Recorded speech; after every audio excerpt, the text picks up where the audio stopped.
Hello and welcome back to another update where I cover the latest developments throughout the front line in the Russo-Ukrainian war.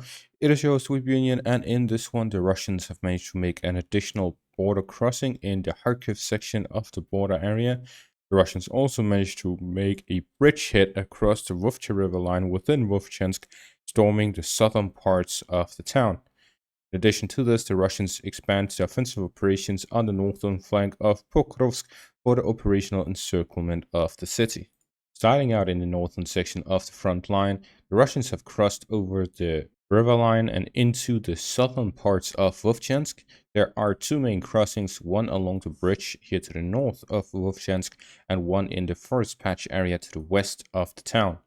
The Russians made several crossings along the river lines where the Ukrainians did not show much resistance as their concentration of forces within the forest patch area wasn't large. This allowed the Russians to quickly gain control of a large portion of the forest patch area, allowing for a solid foothold across the Vovcha river line. With this, the Russians have managed to gain a foothold within the northern parts of the southern parts of Vovchansk, here in the western area, along the industrial area, along the railway station.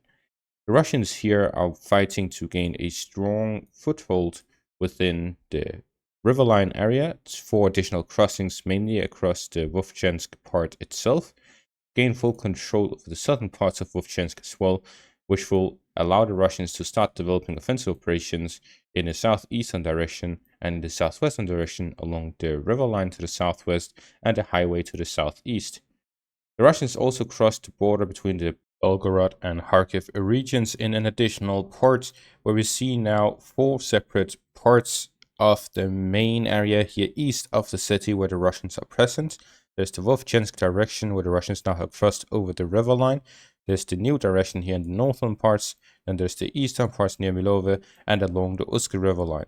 These four crossings are looking to be connected, and this connection will happen along the highway areas. The Russians will look to gain control over everything north of this red line, where they'll be looking to connect their forces with these three highways connecting here in the center. The Russians' bridgehead across the border area near Milove will enter the first highway here to the east with the push through Vovchansk. There's the second highway in that direction, and the third highway is connected to the Varishna, which is the main bridgehead across the Uska river line for the Russian forces. There's an additional connection which can be made through Kamyanka in the east with Milove in the north, where they can connect along these smaller roads ahead of the highway, facing off against the defensive lines of the Ukrainians in this area. The Russians can flank these fortified positions from the rear through the Varishna.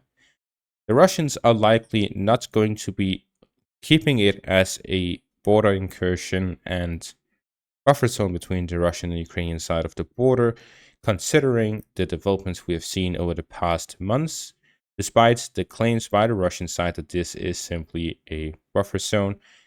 Combined with the fact that a Russian summer offensive is coming soon, it is very likely that the Russians will launch a larger offensive operation, gain control over the Uska river line in its entirety, both the eastern and western banks of it, and fight towards Izium.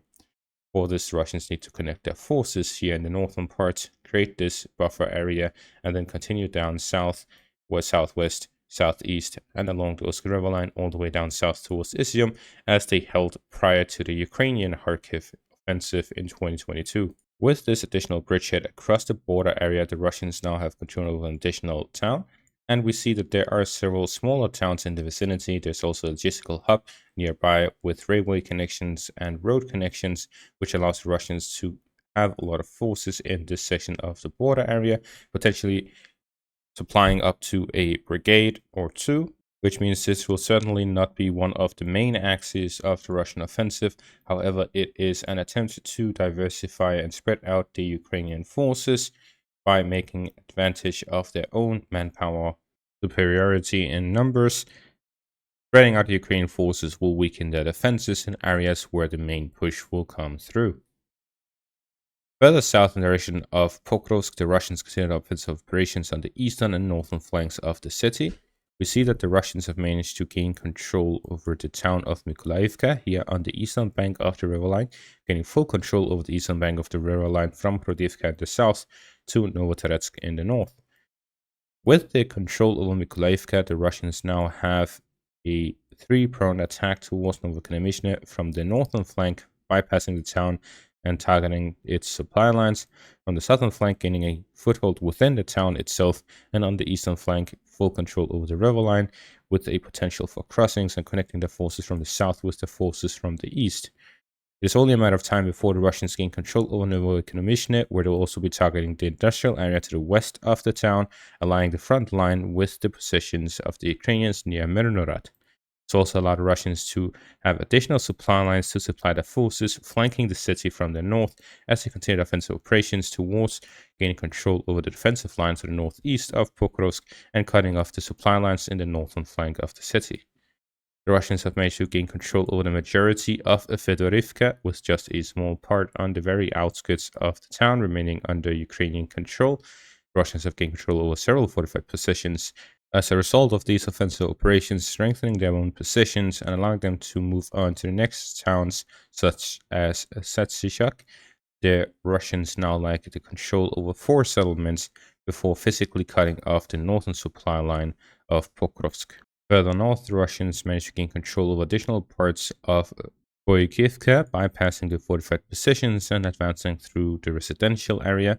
The Russians are looking to gain control over the residential area itself before storming the fortified positions, and then bypassing the northern fortified position from the northeast and southwest, cutting off the supply lines leading into the town. The Russians managed to gain control over the remaining parts of Novotoretsk, gaining control over several supply lines leading into the town and the town itself, which significantly strengthens the Russian positions in the area. With additional supply lines, the Russians can concentrate additional forces. The town is largely intact as the fighting has not taken too long, and with the foothold and bridgehead across the river line, which is not very wide or deep, it's a shallow river line, the Russians will be able to cross over it with the armored vehicles. With this, the Russians will be able to continue offensive operations beyond the river line and continue offensive operations with a larger concentration of forces towards cutting off the supply lines of the Ukrainians. The Russians are attacking on a wide front on the northern flank of Pokrovsk, but once they gain physical control over the supply route to the north, they'll be able to hold those positions for the operational encirclement of the city. The Ukrainian concentration of forces within the Pokrovsk-Mirnorod area is significant. However, not all of it is in the pocket. A lot of it is working on the flanks instead. However, once the Russians start storming the city itself, the Ukrainians would send more and more forces to hold their defensive positions, which will allow the Russians to strengthen their operations on the flanks for the operational encirclement of it. The Russians will likely look to advance further northwards and continue a separate advance and operation towards the northwestern flank of Koshenivka and Dreshkivka along the fortified positions as they continue storming the defensive positions of the Ukrainians north of the highway intersection, and a primary offensive which is to cut off the supply lines of Pokrovsk to the north. The Ukrainians have several supply lines in the northwestern direction through Krushine directly towards Pokrovsk, the highway and railway to the northwest in the direction of the Dnipro city, some off-roads here to the northeast of Krushine, which connects further towards the highway, and then some secondary roads here to the north connecting to the Dacha area ahead of Pokrovsk. This means the Russians, if they're able to cut off the highway here to the north, will still need to advance further south to cut off the highway intersection here north of Pokrovsk, to cut off the additional connection near Krushine. This will allow the Russians to have fire control over the remaining roads. However, the Ukrainians still have a lot of roads, which means they can spread out their forces. It will not be direct fire control, but fire control through reconnaissance, artillery, drones, and so on, which means it will be a limited operational encirclement and not a complete operational encirclement. For a complete operational encirclement, the Russians will need to gain control over the town of Odashne, the industrial area here west of Pokrovsk, to gain fire control over the highway leading in from the northwest, and this will allow them to gain direct fire control over several roads, and then a push by the Russian forces beyond that of the highway towards Rishina, potentially combined with forces from the south, which will allow them to gain physical control or fire control over the roads leading into Pokrovsk directly by having these open fields that they can watch through with their tanks and long-range weapons.